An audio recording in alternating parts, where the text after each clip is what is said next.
What began as quiet shock inside Westminster quickly spiralled into outright chaos. Keir Starmer, already under intense pressure for drifting away from Labour's working-class roots, suddenly found himself facing something far more dangerous than bad headlines: open rebellion from within his own ranks. Disillusioned Labour MPs began doing the unthinkable. They started defecting to Reform UK, not as a protest gesture, not as a warning shot, but as a clear sign that something inside Labour had snapped. These MPs weren't leaving over personality clashes or internal drama. They were walking away because they believed the party had abandoned the very people it once claimed to represent. And these defections weren't symbolic. They marked the early stages of what many inside Westminster now fear could become a mass exodus. Fury has been building for months over welfare cuts, broken promises, and years of political doublespeak. What we're witnessing now is that anger finally boiling over. Labour's foundation is beginning to crumble. Long-time voters who once stood by the party through thick and thin now feel betrayed. Policies that were once red lines have quietly disappeared. Principles that were once shouted from the opposition benches are suddenly negotiable. And fringe politics, once dismissed as noise, is rapidly becoming mainstream. This crisis is not isolated, it's a reckoning. One Labour MP put it bluntly during a tense exchange, explaining that while getting people back into work is a goal everyone can support, simply piling more pain onto those already struggling solves nothing. Government impact assessments themselves admit these changes could push 250,000 people into poverty, including tens of thousands of children. That wasn't why many of these MPs entered politics. The core argument isn't against reform, it's against cruelty disguised as efficiency. Cutting support for disabled people, critics argue, doesn't help them into work, it makes it harder. And for MPs, hearing daily from terrified constituents who fear being pushed into poverty, silence is no longer an option. While Labour tears itself apart, Reform UK has been quietly capitalising. Once dismissed as a protest party, Reform UK has become a magnet for voters who feel politically homeless.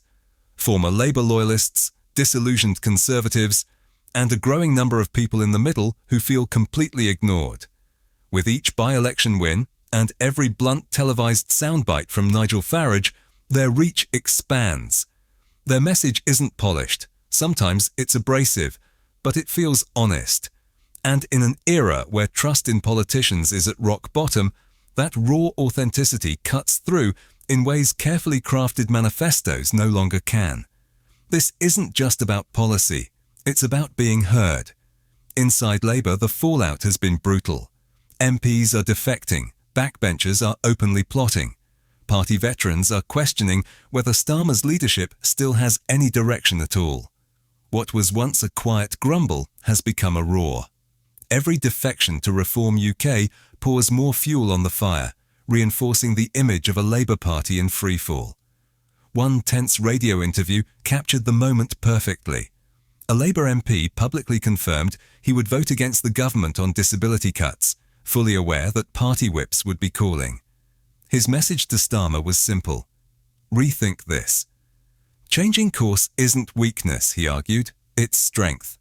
Reassessing decisions when circumstances change is what responsible leadership looks like, even if commentators scream U-turn. But for millions of voters, this no longer feels like a debate between left and right. It's about who is actually listening. And right now, Reform UK is winning that battle. Behind closed doors, the pressure finally broke. As defections mounted and party unity collapsed, Starmer made the only move he felt he had left. He called a snap general election. This wasn't strategy, it was survival. Once styled as the steady hand after years of Conservative chaos, Starmer now looked trapped by his own party.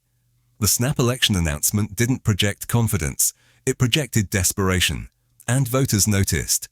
The consequences were immediate. Poll numbers dipped further. Infighting spilled into public view. And voters already frustrated by Labour's policy flip-flops saw the election not as a fresh start, but as a last-ditch gamble by a leader on the ropes. All the while, Reform UK kept climbing. And this political earthquake isn't limited to Labour. The Conservatives are bleeding just as badly. Local elections saw them lose hundreds of seats and control of multiple councils, a collapse that would have dominated headlines under normal circumstances. What's unfolding in Westminster isn't routine turbulence. It's a full-blown system failure. Inflation keeps rising. Wages barely move.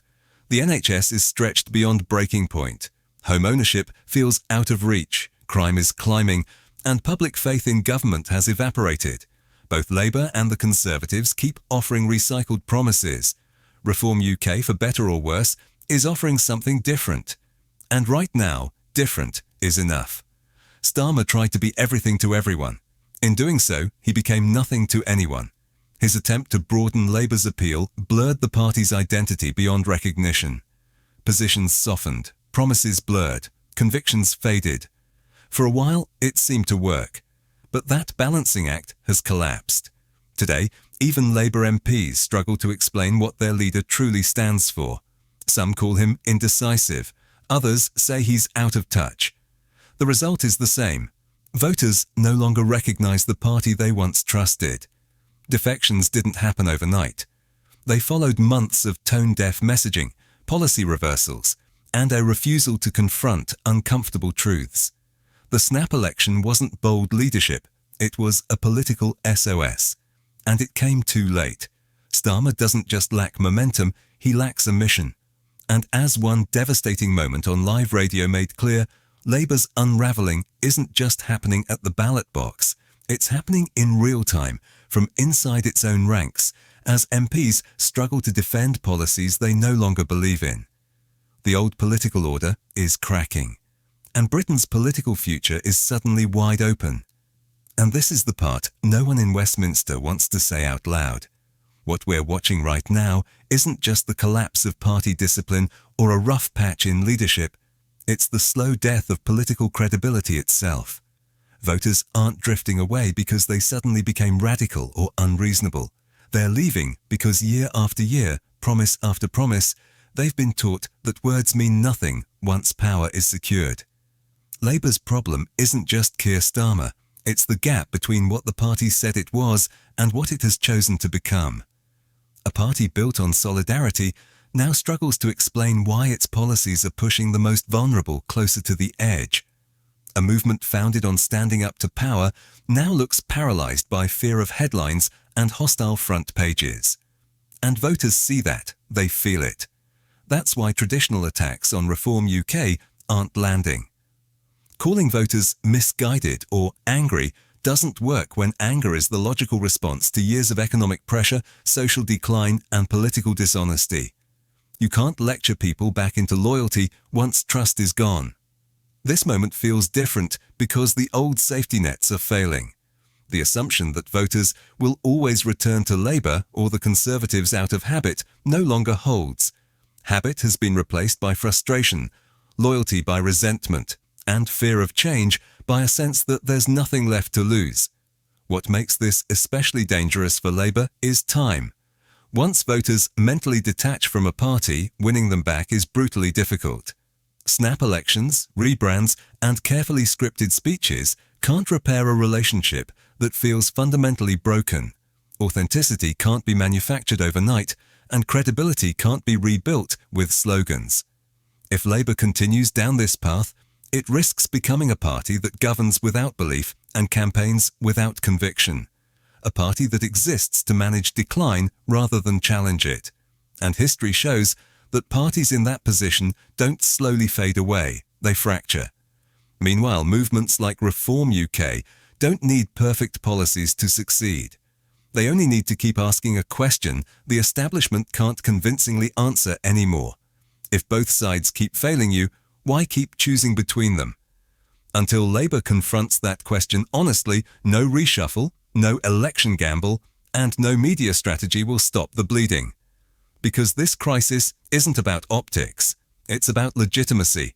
And once legitimacy is lost, power becomes temporary, and collapse becomes inevitable.